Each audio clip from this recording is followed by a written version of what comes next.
Welcome to the Non-Negotiable Living podcast, where we're building lives by design by creating non-negotiable habits around fitness, family, faith, and financial freedom. Hello, beautiful people. This is Ashley, and today we're diving into something I think more women need to understand and explore when it comes to their health, hormones, and fat loss. And it's the idea behind circadian fasting. And no, that's not the same as intermittent fasting. It's not skipping meals. It's not starving yourself.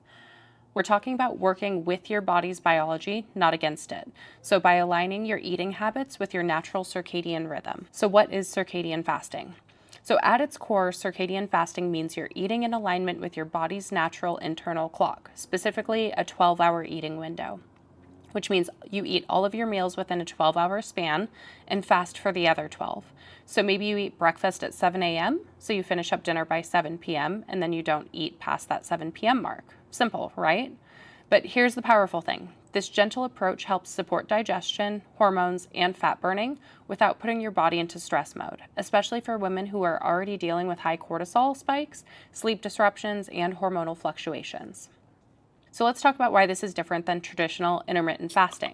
Most intermittent fasting protocols suggest a 16 and 8 window, which means 16 hours of fasting and only 8 hours of eating. But here's the issue. For a lot of women, especially women in their 30s, 40s, and 50s, that is a long time to fast. It could actually be too long. It can spike cortisol, tank your energy, disrupt your hormonal balance, and even stall your fat loss.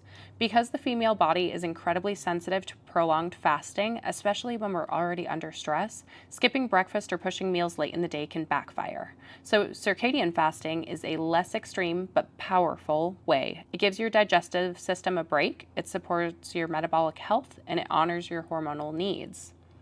So let's talk about metabolism. What is your metabolism? When we say that word, most people think we just mean calories burned, but your metabolism is so much more than that. It's your entire internal system of chemical reactions that keep you alive and functioning, from digesting food to converting nutrients into energy. So your metabolism is influenced by a handful of things. The most important thing is muscle mass. Muscle mass is going to dictate your total daily energy expenditure at rest. So it does influence how many calories you burn, whether you're exercising or just, having a rest day. Your metabolism is influenced by your thyroid function, your hormonal health, especially your estrogen, insulin, and cortisol. It's impacted by your sleep quality and your daily movement. So when your metabolism is sluggish, you may feel tired, gain more fat easily, and struggle with food cravings. But when it's firing properly, you feel energized, your body digests food efficiently, you recover faster, and you can burn more fat. So how does circadian fasting help? Here's what happens when you stop eating a few hours before bed and give your body a full 12-hour break. For one, you improve your insulin sensitivity. Eating late at night leads to more insulin resistance. Your body doesn't process sugars and starches the same way after dark. So circadian fasting reduces this effect and helps keep blood sugar stable. Oftentimes when people are snacking at night, it's on carbs, high sugar foods. So eating those things before bed really does disrupt your insulin. It also helps you sleep better, which leads to a better metabolism. When you stop eating 2 to 3 hours before bed, your sleep quality improves because your body isn't working to digest food overnight. And deeper sleep equals more efficient fat burning and better hormonal regulation, better recovery for your muscles from your workouts. Also, it leads to glycogen depletion and better fat burning. So your body stores glycogen, or carbs, in the liver and muscles. After about 8 to 12 hours of fasting, you start tapping into those fat stores for fuel instead of just relying on glycogen. So you don't need to starve yourself to get into this fat burning mode. A simple 12-hour break overnight is enough to start shifting your body into a more fat burning state. So what can make you a better fat burner? To increase your fat burning ability, we have to focus on a handful of things. The first is building muscle. The more muscle we have, the higher our metabolism runs. The next is balancing our hormones, especially insulin, cortisol, and estrogen. So by ensuring that we're not eating high-carb foods at every meal of the day and throughout the day through snacks, we're going to bring our insulin down. Making sure that we're eating breakfast in the morning that has high protein is going to help bring our cortisol down. And just making sure that our hormones are balanced, which we can achieve through adding more fiber into our diet and also getting our hormones tested just to see where they're at, we can improve our overall metabolism. Next is managing stress. So elevated cortisol halts your fat loss and makes you hold on to extra belly fat specifically. So anytime we can implement some stress management into our life, that's going to make a big impact to our fat burning abilities. This could be simple things like reading a book before bed, doing some yoga, doing some breath work, going on a walk after dinner. So it doesn't have to be anything crazy or complicated. We just need to make sure that we're mitigating our stress where we can. The next is improving our sleep. So sleep is where recovery, hormonal balance, and fat burning happen. We have to rest. So if we're not getting a quality 6, 7, 8 hours of sleep a night, it could drastically be impacting whether or not you're losing body fat. Also, eating enough protein. Protein has the highest thermic effect, which means that your body burns more calories digesting it than it does digesting fats or carbs. So anytime we're eating more protein, we're naturally burning more calories, and we're also utilizing that protein to fuel our muscle growth, which fuels our metabolism. So protein is key to all of this. The next best thing is also walking daily. So low impact movement supports fat loss without taxing your body and spiking your cortisol. I recommend around 7,000 to 10,000 steps a day for maximum fat loss benefits, but circadian fasting supports all of these things without being extreme. So let me give you a real life example of circadian fasting. So let's say you wake up at 6:30 in the morning.